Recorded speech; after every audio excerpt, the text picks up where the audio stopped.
Welcome to the SignatureLife podcast, where we sit down with signature real estate agents with a shared conviction that moving towards things we want in life starts with the choices we make today. We're creating an ever-evolving culture for those who wish to participate in a larger mission to help others achieve their full potential and a signature life.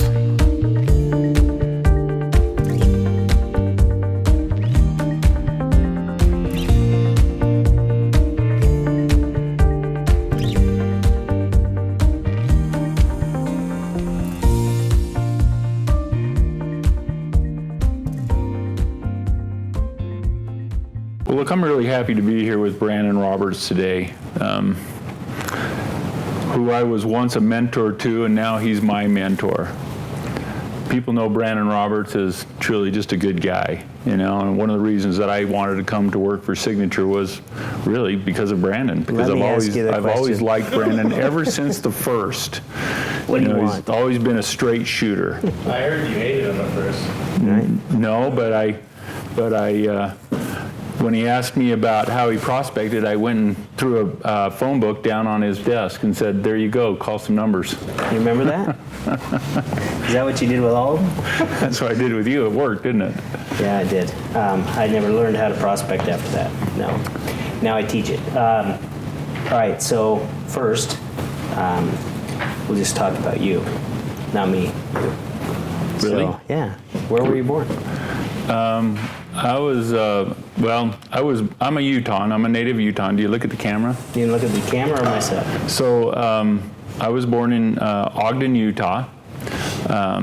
Still a great place today that is a really kept secret in the state of Utah. And as soon as they get a major employer up there, that place is going to explode. But I was born, raised in Ogden, went to Ogden High School, because I'm a Tiger at heart still, and then continued my education here in the state, and went to BYU when I was a Cougar, played basketball down there 4 years. One of my claims to fame was I was a 4-year starter. I was the first freshman starter, in that school's history. So that was kind of a nice little pat on the back. But now it's 3 lifetimes ago, so that's a long time ago.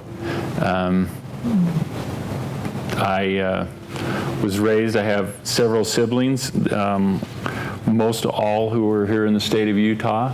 We're a pretty close family, and I have 3 children, and I have 7 grandchildren, 6 of them who are boys. So Halloween today, it's going to be a lot of fun tonight, running around with the kids or chasing them, trying to stay warm.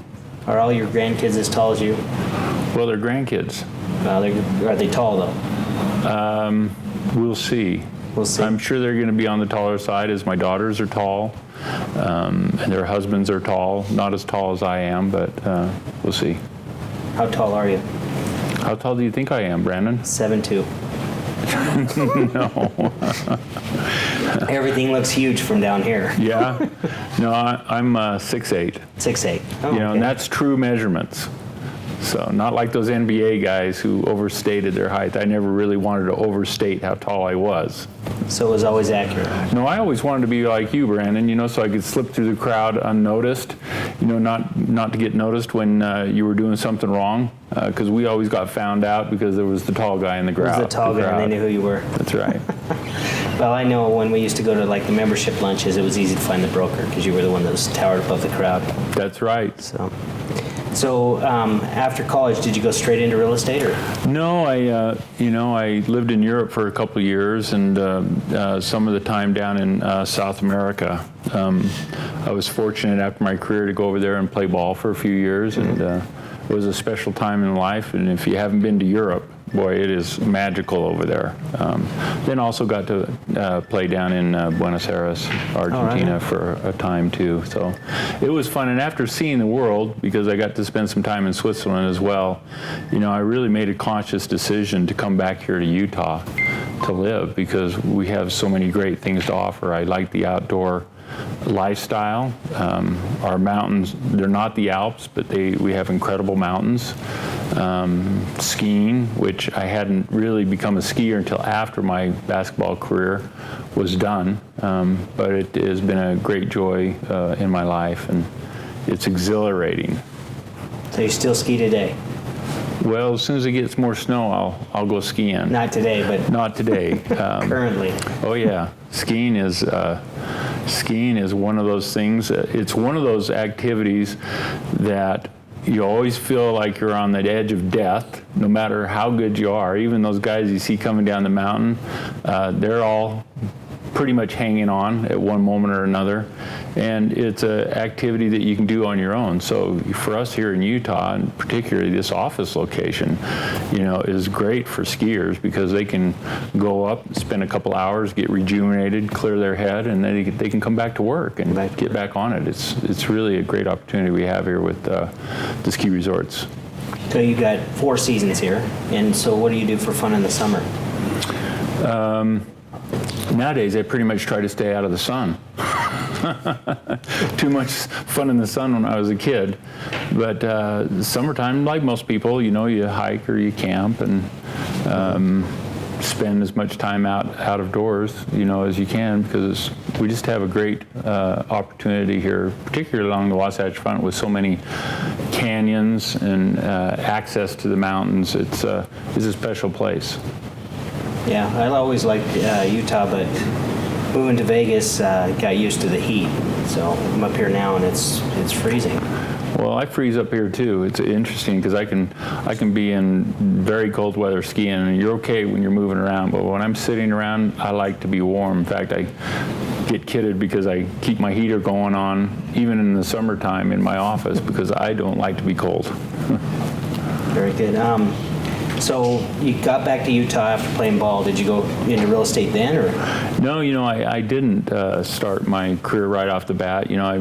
After, like most kids, you're kids, you're 20, I was 20, almost 25 at that point, you still don't quite know what you wanted to do, One, I knew I wanted to be in sales. But I had never sold anything. I'd had a painting company during college and kind of worked with my brother in a painting company and kind of earned some extra money during college, along with a couple other jobs that I had during the summertime. But I learned then that I wasn't really made out or didn't want to be a laborer for my life, and I had gone to college for a reason. So I thought maybe I could make some use of that. So after that, one of the first things that I did was I decided I needed to learn to sell. So I got a job selling water conditioners, which is not a water softener because a water conditioner conditions and softens the water. But I learned the power of scripts during that as we went through some pretty intense training where we actually, like in the old days, you had a flipboard to be able to walk people right through the presentation. And you could show people how they could save money by buying a water conditioner because they could save on soap. So I did that only for maybe only about 3 months. But you still got it. But it's still in you. I got it. So I learned how to sell that way, and that was a pressure sales job. I didn't enjoy that part of it. In fact, when I made a conscious decision to quit that, I was in a home one night because we had lead generators who would set the appointments up for us. And if they'd sit through the presentation, they got a little gift from us, which was nothing more than a box of soap.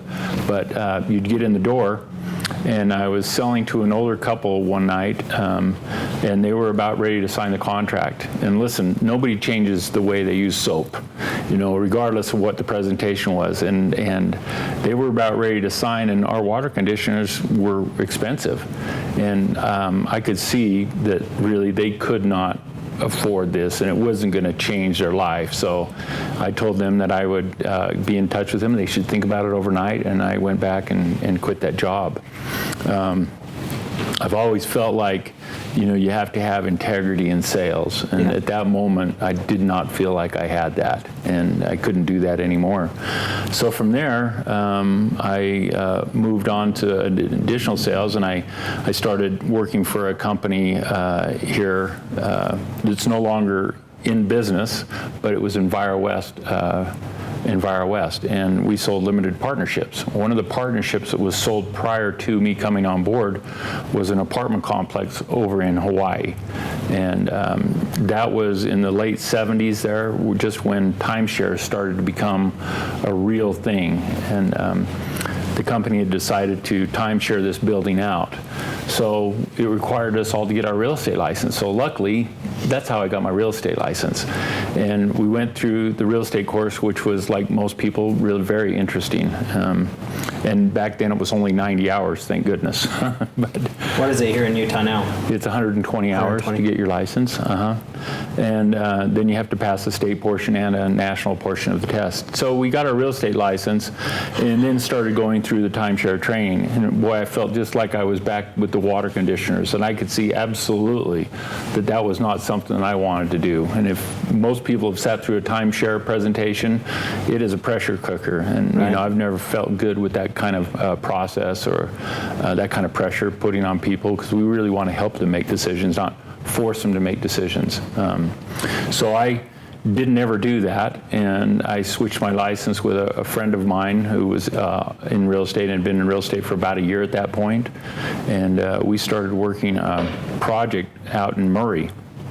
Just as the interest rates went from 10%, which was a normal interest rate then, to 12%. Well, at that point, you know, home ownership was dead. You know, the talk was we're not going to be able to buy homes anymore. Home ownership is gone. And as we know, during those 80s, interest rates went as high as probably 16% or so, maybe even higher than that. But I was sitting on a project and never sold a thing, right? I'd come right out of real estate school, got into the new home sales with absolutely zero training, you know, and people would come and, you know, looking back, I mean, I was so young and dumb, I couldn't see that this was a bad project, you know. It was, in Utah, we're used to having basements. There were no basements in these homes because it was a high water table. It was a lot of colors. It was all aluminum siding homes and a lot of colors, and it just did not appeal to people. So there, after that, after sitting there a year and trying to survive on nothing, I actually had a night job at the time too, to try to help myself get started, so I can really appreciate the pressures that an agent has coming into real estate, because I remember very well about trying to keep, I was married at the time, I had a young son, about keeping things going and paying your bills while you're trying to work into real estate. So, you know, I had an evening job. I managed a little motel downtown from 7 to midnight. So those times were costly in my time with my family, because I was working real estate all day, which, you know, if somebody gets started in real estate part-time, they've got to put their extra time, you know, that they have into the business.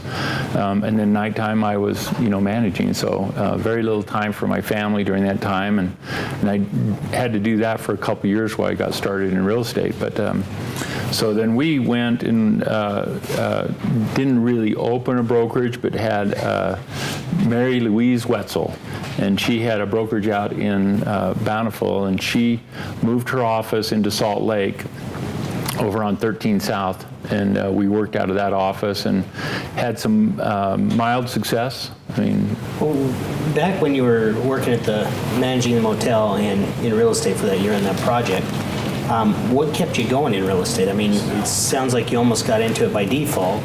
What motivated you to stay in it? Well, I could see that real estate was a great opportunity, and that, you know, one of the things that is really great about real estate is we provide something that everybody wants. So as opposed to an insurance person, we all need insurance, but nobody really wants it. But housing was different than that, and I could see that it was something that I could do that would really bring value to my customers and friends, and that I could truly help them, you know, with what we call the American dream. And home ownership is at the highest in the United States of any place in the world, right? And it's one of the reasons that our economy is strong, because housing really does drive our economy more than any single factor, with all the industries that go involved with manufacturing or building housing or maintaining housing. So then you went into this brokerage. Was your intent to grow something there, or were you just going to work there? I was going to work there, at that point still, I'm pretty young, I'm 26 years old at the time, had bought my first house already, so I was a homeowner. I could see the benefits of home ownership. It really does make you become an adult really quickly, when you've got a 30-year mortgage and it's your place and you have to take care of the place. But, when I got started in real estate, we had a one-page contract. As opposed to now, I think it's a 6-page contract and plus every addendum that you could think of. We've really evolved for the better in our industry. In fact, I remember, when I got into real estate, we didn't have any training back then, right? Nobody provided any training as far as I know.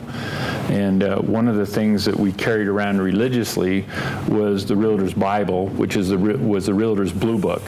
And it had all the phrases and all the clauses, and you would refer to that consistently when you wrote contracts, because you'd have to write all these contracts that there are now addendums for.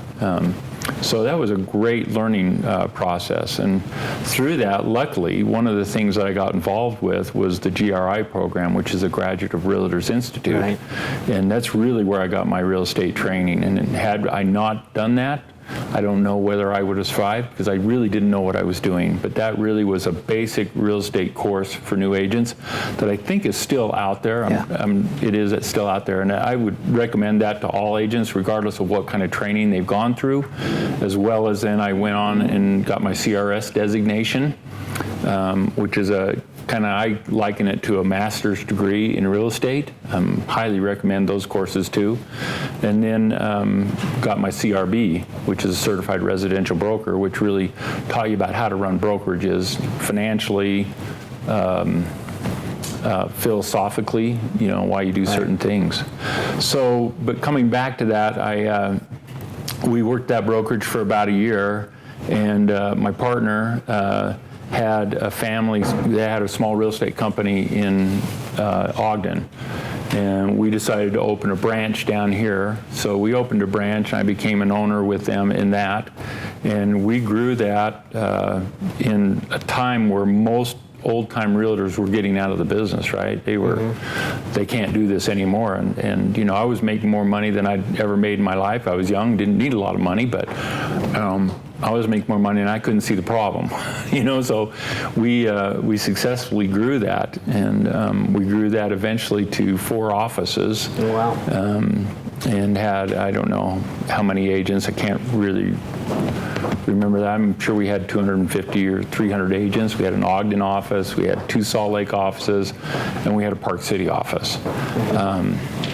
So we grew that, and then fortunately, that was the time that Coldwell Banker was buying companies. And they came in and bought it. And they came in and bought us, because that was really helpful, because we were a little bit in the red on that thing, and which you need to spend money to grow, but we spent a lot of money in some ways, looking back, that might or may not have been necessary.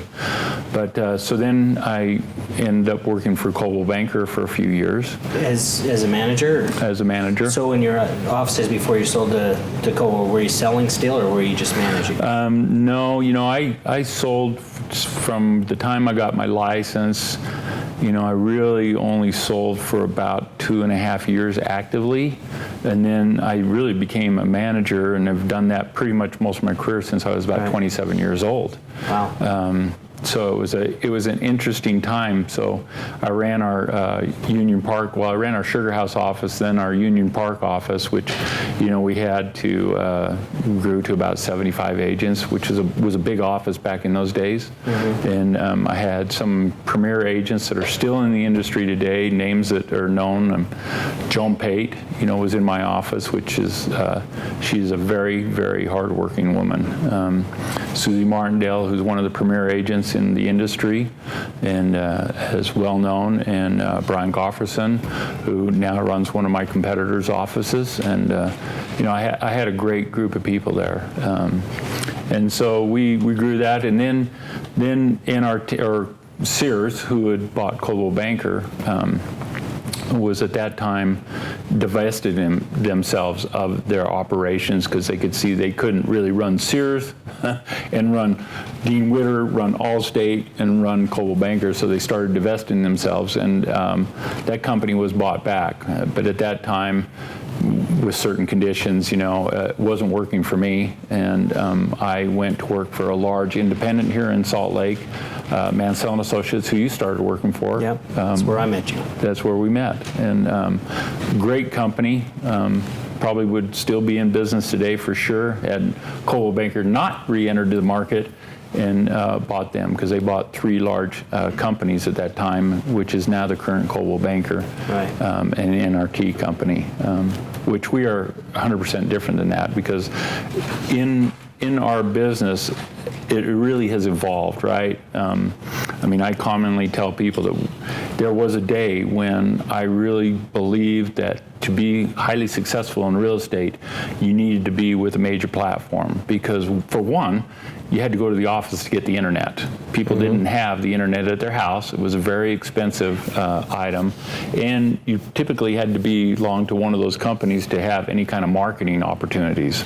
And now the world has totally changed with Signature and our platform, because everything's available to the agent on the internet, right?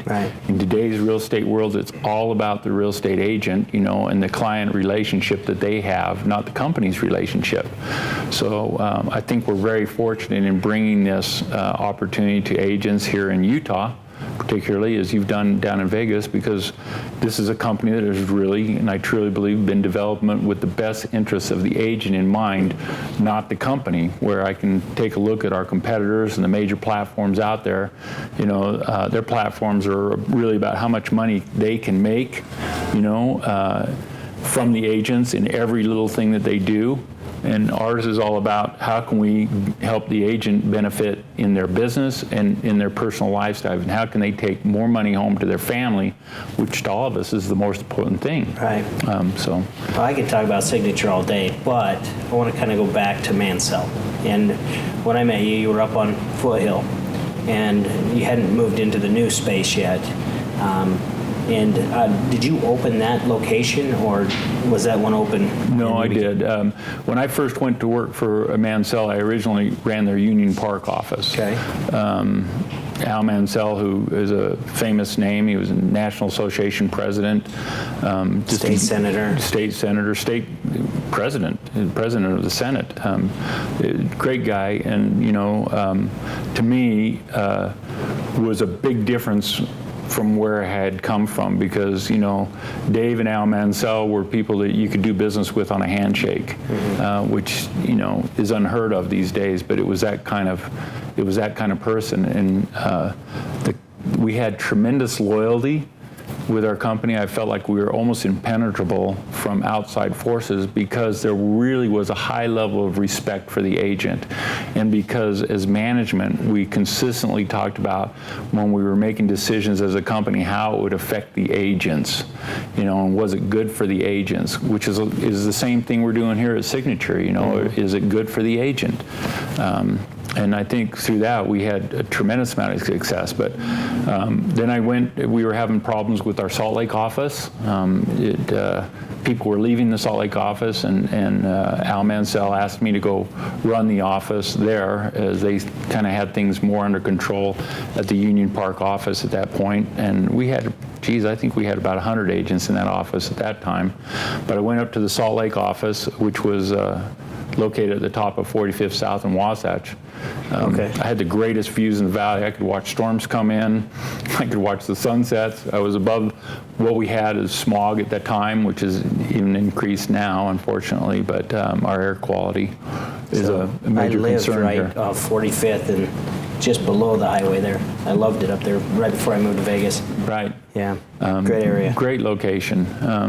So opened that office, and then we outgrew that space. And so then we moved that office over to the Foothill location where you were, of which then we outgrew that space. And didn't you feel like you were taking your life in your hands every time you left the office there? Yeah, I love the fact that the sales meeting, there wasn't enough parking. And so we parked across the street, and then the bus would come and pick us up to take us across the road.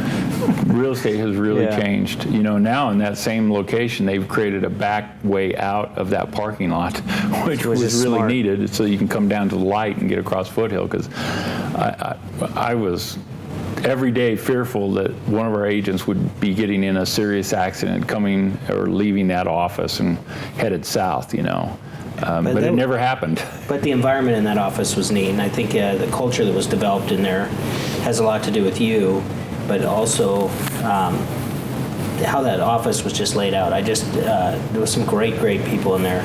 And being a new agent coming into that environment was neat. You put me right outside of Lynn Birmingham's office.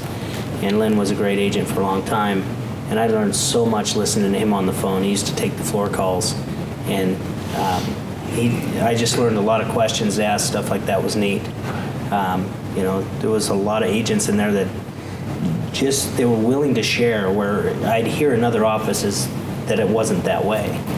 Even in the other Mansell offices weren't quite that way. So Right. I think it was neat how you'd set that up and how you did that. And I remember my first year I did pretty good. Second year it was a little tougher because I went through a divorce, and you'd created a peer group. I don't know if you remember this or not. You pulled about 8 or 10 of us, and we met on a weekly basis, and all of our businesses took off from that. I don't know if you remember that, but it was just neat to come in, and the attention that you gave as a broker to us, it was huge. Right. And then I remember, we were so excited to move across the street to that new space. It was beautiful. And as you were preparing for that move, what was some of the biggest challenges that you had of opening a new space like that? Because it was significantly bigger, and I know it was significantly more expensive than where we were. Well, one was the layout out of the office. That we spent a lot of time on that, and that took a lot of time in just overseeing the construction of the offices. You've done that now several times, and that takes a lot of effort. And in those days, private offices weren't as prevalent as they are now. So trying to determine what kind of private offices we were going to create, or semi-private offices that we were going to try to create so that we could make it work financially, and so that was one of the biggest challenges, as well as anytime there's a change in an agent's career, they start thinking about changes in their life too, and whether it's good for them. Fortunately, we had a really strong group there, and they all successfully, as I remember, made the move over with us across the street, rather than, because you got to pack up your stuff and leave. Right, so maybe you pack it up and go someplace else. But I've always believed in creating a really strong team in my offices, where no one individual is more important than the rest. They might do different amounts of production, but we're all important individuals. And that cooperation and that collaboration, which is a major part of our platform here, was really always important to me, that we had that spirit of cooperation. In making that move too, one of the things that I've always believed in strongly too is our sales meetings. That we bring good sales meetings to our agents, which are informative, but more importantly, it brings the group together. And to me, a sales meeting is like your family Sunday dinner. If your family doesn't get together regularly, they start to fragment. And I think offices, that happens consistently too. And then there's a lot of our competitors that really don't have sales meetings, or have such low attendance in their sales meetings that they just become another person in the office, where they come and they don't talk to each other, they don't know each other. But we really want to be here, we really want to be your family away from home. We want you to feel safe in coming to the office, and safe within our walls, because outside of our walls, you never really know how another agent might treat you. We have a lot of great agents in the industry, but we have a lot of agents that maybe aren't so great, or unfortunately haven't really got training or don't have supervision. And so within our walls, though, this is our safe zone. And We've created a monthly activity here in the office that we talked about at the Setema event the other day, as a wind down and collaboration, where we really want to get agents together, not just our agents, but agents outside of these walls, to come in and get to know each other and share ideas. That's really an uncommon thing in our industry, for agents to walk into another real estate office, but this is a safe zone for them too. The sole purpose is to share ideas, because I'm a big believer, I think some people are too, that there are no secrets anymore in real estate. If there's a secret, somebody put it on the internet. If there's a secret hike, they put it on the internet. I mean, it's all out there now. Everything's there, yeah. Everything's on there. And so there's no secrets, but the secret is getting agents to do those items. Right. Because you can show people a roadmap to success, but very few people want to follow the roadmap. And they think there might be a different way, even though there is successful way. And there's several successful ways to do that, but you have to find your path, and then you have to have a plan, and then you have to follow your plan on a regular basis for that success. And I believe that everybody can succeed in real estate if they do that. There's no magic personality, there's no magical background, there's no magical sphere of influence that they might have. It's all about really showing up, getting up, showing up, and coming to work. Right. And well, and from day one, I mean, you told me when I joined your office that sales meetings were mandatory, and obviously people can come or not come, but I was expected to be there. And then we had a bus tour, and that bus tour, and we basically blocked from 8:30 to 1 or 1:30 every Tuesday for this stuff. And I'm going to tell you, some of the lessons I learned on that bus were tremendous too, of being with those other agents, going into houses, seeing how people price things.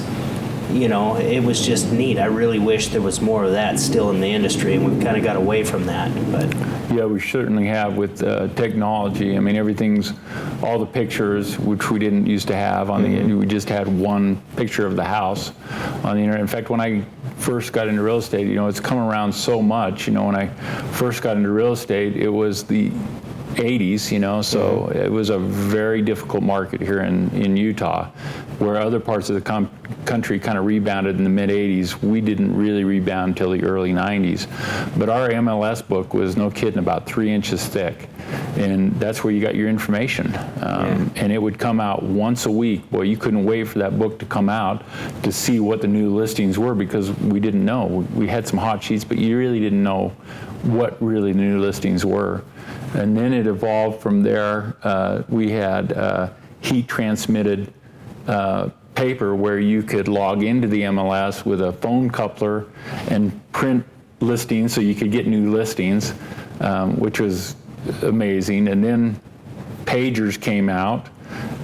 Because that was the pager era, just right before they came into the cell phone. I remember getting my first cell phone was there, but I had the pager, and the MLS was just switching to an internet base. I still saw some of the books in the office, but they weren't being published, obviously. But we had it was dial-up still, and it go back and forth the printer. Yeah, it was that dot matrix, I think. Yeah, and you had to tear off the pieces on the side and separate the paper. And then we went to the MLS. I remember just coming in, the contract they just added the clause to the purchase agreement that faxed signatures were okay. So it's really changed a lot even since I've been in. So I can imagine. Yeah, where we're going, right? I mean, our industry has a lot of challenges and a lot of changes that consistently happen. But we used to know every payphone in the valley, and you'd carry your quarters with you so you could stop, because even before pagers, the only number that was ever advertised was the office number. So it was all about the office back then, right. Where now in today's world, nobody calls the office. Nobody puts the office number on their for sale sign. It's really all about the agent. So you'd have to call the office, or you'd get a page and you'd have to call the office or call the number back. And then the cell phones came out, and I wish I would have kept all my old cell phones, because I had the brick. I had the one after that. I really wish I had kept those things. I remember taking the phone, and then all of a sudden it was the neatest thing to have the smallest thing you could get, and now they're getting big again. You know, but they're computers now. So. Right. An agent can do almost everything they need to do right from their phone in today's real estate world, if they will work at it, because it takes work. It's a job. People get involved with real estate for the same reasons they always got involved with real estate. They like houses, they like people, they want to have a potential to earn more money than they're currently earning, and they want to be their own boss. What we find is very few people really are good bosses of their own time, right? Because it's really a job. You have to put the time in. If you put the time in, you will have results in real estate. You just will. So, in real estate, as an agent, you can make a lot more than you can in management. I mean, I've got agents that make more than me, and that's a great thing. But what is it that led you into management rather than just sales? Well, originally it was necessity. As we grew that company back in the 80s, we were the best people, and there was 4 of us that were owners, and we all took an office and ran an office, and that was kind of how it had to happen. But I can see that I get more satisfaction out of, I guess, training agents and starting them from here and seeing their success levels increase to where they really are, achieving that kind of income that they want to. That's a huge thrill for me, is to do that, and that's where I like to help people, and I like to help my clients too. But agents have that same feeling that are sales agents to their clients as I have to my agents, because they are my clients. And, we work really diligently to make sure they get taken care of and that their needs get met and that they don't ever feel like they're just a number, because everybody's equally important here.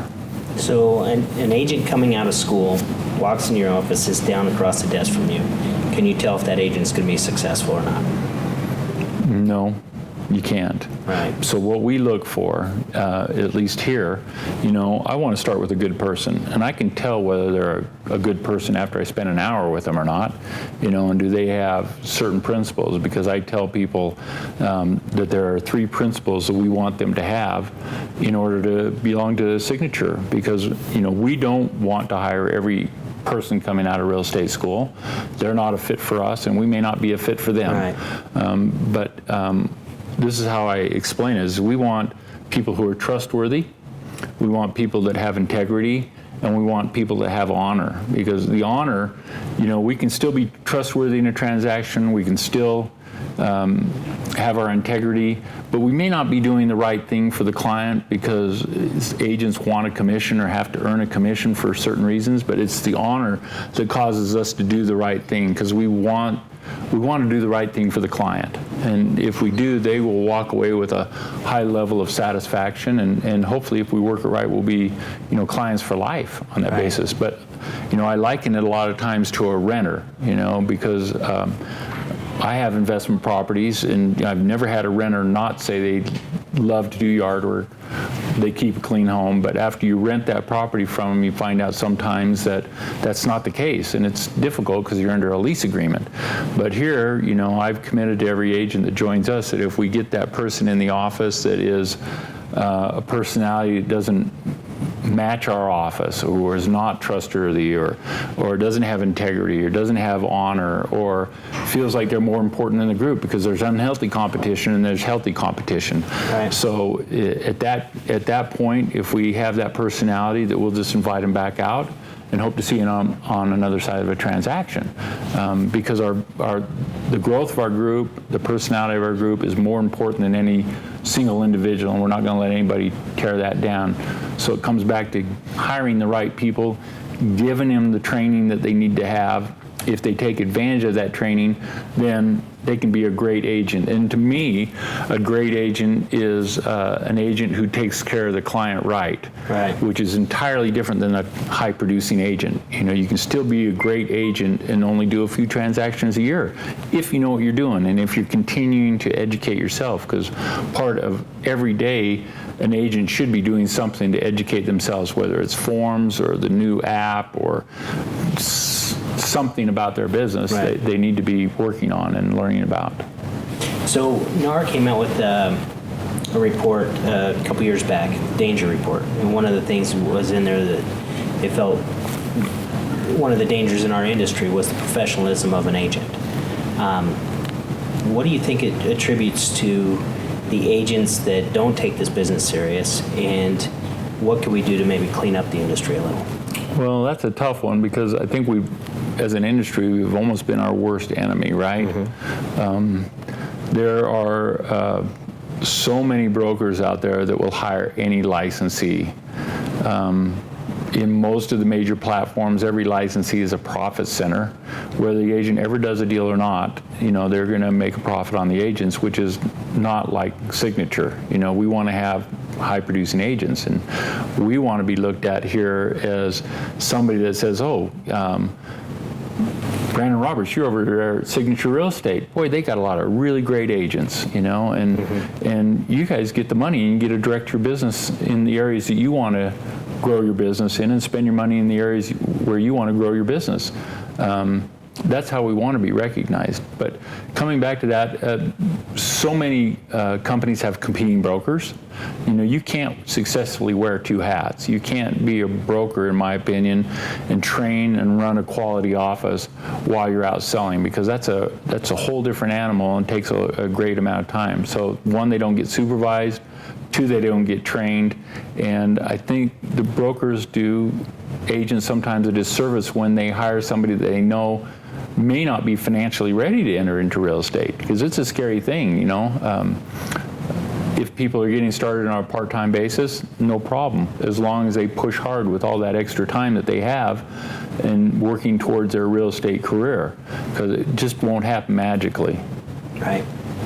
I agree with you, and I think it does start with the broker and the ethics and the commitment the broker has to those agents. I don't believe you should ever take on an agent you're not committed to help grow. Right. So with that, what does the Signature Life mean to you? Well, we say around here, and we say in Signature in general, that if all we teach you is real estate, then we failed. So I think it's really more about having a well-rounded life. You have to have some spiritual capacity, however you are. You have to physically take care of yourself. You have to mentally take care of yourself and emotionally. And then you have to work on your business. It's not just numbers, or get on the phone and call, because there's so many other things in your life to make you well-rounded. And to be a really great agent, I think great agents are well-rounded in their life. Does that? Yeah, no, that hits it, and I really appreciate your time today, and I want to let you know one of the reasons I got into management, and that was because of you. And a lot of things that I've done in my previous brokerages and even in Signature is modeled after the way you ran your office. I really appreciate the opportunity of being able to come work for you as you being my first broker. And I tell people all the time that if I didn't choose the right broker in the initial stages, I don't think I'd still be in this business. So thank you for that. With that is so true in all of real estate, that same feeling. Agents that get started in the business, I think they get sold the buzz or certain magical things that might help their business, and there's no magic. There's no magic. It's coming to work. One of the things that we really strive here is to take care of the people that already love and trust you, right. And really take care of your database in a way that's not like most agents do, because most agents are always chasing for that next transaction rather than really taking care of the people that like and trust them already. Mm-hmm. And so they go and they start at the wrong place, where they don't get the support, they don't get attention, they don't get training, and they fail. Where in other systems they could succeed. And to me, after it's all said and done, because we give the support and we give the training, and is how does the agent feel about the atmosphere with the office? Does it feel right to them? And I think that's more of a heart thing, because if they feel good about the atmosphere and they feel good about the office environment, they're more likely to come to the office. And to me, this is a job, and in most jobs, you get up and go to work. right? You can be a virtual, you can have a virtual job, but people don't become virtual employees until after they know the job. Right. It's not offered to them, and it's the same in real estate. Sure, we all have home offices, but most of us are not very good working from our home. It takes a really unique individual in our business to really successfully do that, because they don't get up and go to work, and that means getting up and go to their desk, where some of our competitors here tell their people, hey, you don't have to come to the office. You can do everything from your home. In fact, you can work in your jammies. Well, to me, that's not a recipe for success. No. You get up, you dress up, and you go to work. And to us, it's coming to the office on a regular basis where we are more likely to be able to help you and give you the support. And I know that it's like people going to the gym. Most people I know do not really relish going to the gym, but it's something they do physically to take care of themselves. But once they walk in the door, they get the job done. And it's so much the same with real estate, that once they walk in the door, they're going to do things here in the office that they will just put off at their house. They'll just put off. So we want them to come to the office. We want to have that environment where people feel safe and special, I guess, that they really are important. They're important to our business, and they're important to our industry, and we want to create those people that are really top-notch in the industry. Well, you do it, and I think the secret is to join a good leader, and you can tell by the people around him, because the people that follow you love you, and they're all picking up and performing, and they do show up to the office because they enjoy being around you. So remember, when you join Signature, you're joining more than a brokerage. You're becoming part of SignatureLife, and that if all we teach you is real estate, then we've failed. Right. So thanks again. Thanks, Brandon. Thank you for listening to the Signature Life podcast. If you enjoyed today's show, please leave a review and subscribe. Don't forget to also follow us on YouTube and Facebook.